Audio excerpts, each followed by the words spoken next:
Chapter 4. And the children of Israel again did evil in the sight of the Lord, when Ehud was dead.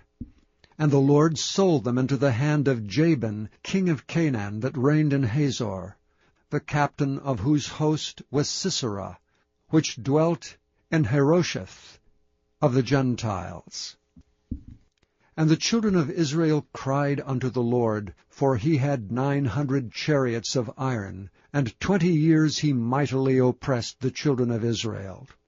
And Deborah, a prophetess, the wife of Lapidoth, she judged Israel at that time.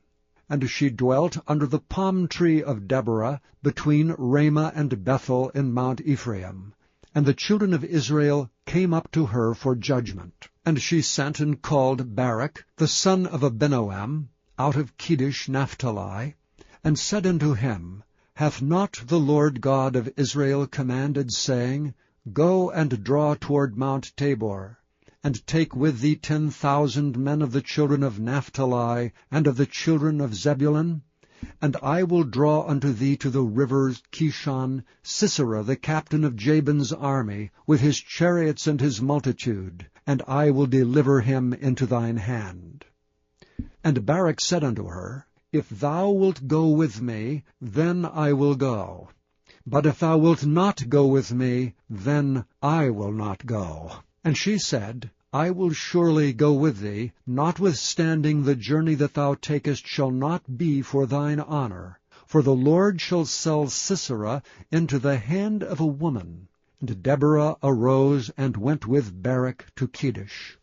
And Barak called Zebulun and Naphtali to Kedesh, and he went up with 10,000 men at his feet, and Deborah went up with him.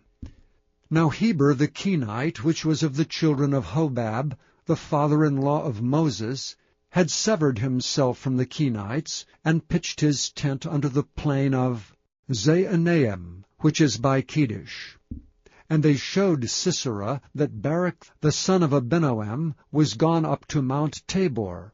And Sisera gathered together all his chariots, even 900 chariots of iron, and all the people that were with him, from Harosheth of the Gentiles unto the river of Kishon. And Deborah said unto Barak, Up, for this is the day in which the Lord hath delivered Sisera into thine hand. Is not the Lord gone out before thee? So Barak went down from Mount Tabor, and 10,000 men after him. And the Lord discomfited Sisera and all his chariots and all his host with the edge of the sword before Barak, so that Sisera lighted down off his chariot and fled away on his feet. But Barak pursued after the chariots and after the host unto Harosheth of the Gentiles, and all the host of Sisera fell upon the edge of the sword, and there was not a man left. Howbeit Sisera fled away on his feet to the tent of Jael, the wife of Heber the Kenite. For there was a peace between Jabin, the king of Hazor, and the house of Heber the Kenite. And Jael went out to meet Sisera, and said unto him, Turn in, my lord, turn in to me, fear not. And when he had turned in unto her into the tent, she covered him with a mantle. And he said unto her, Give me, I pray thee, a little water to drink, for I am thirsty. And she opened a bottle of milk, and gave him drink, and covered him.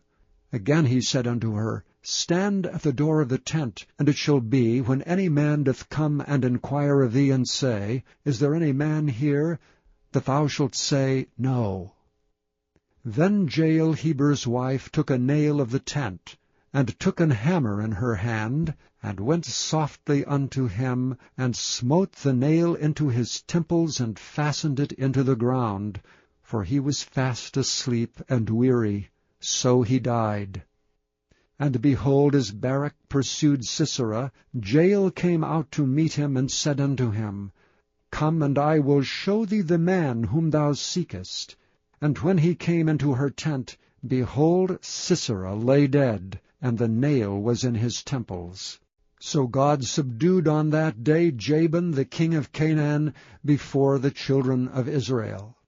And the hand of the children of Israel prospered and prevailed against Jabin the king of Canaan, until they had destroyed Jabin king of Canaan.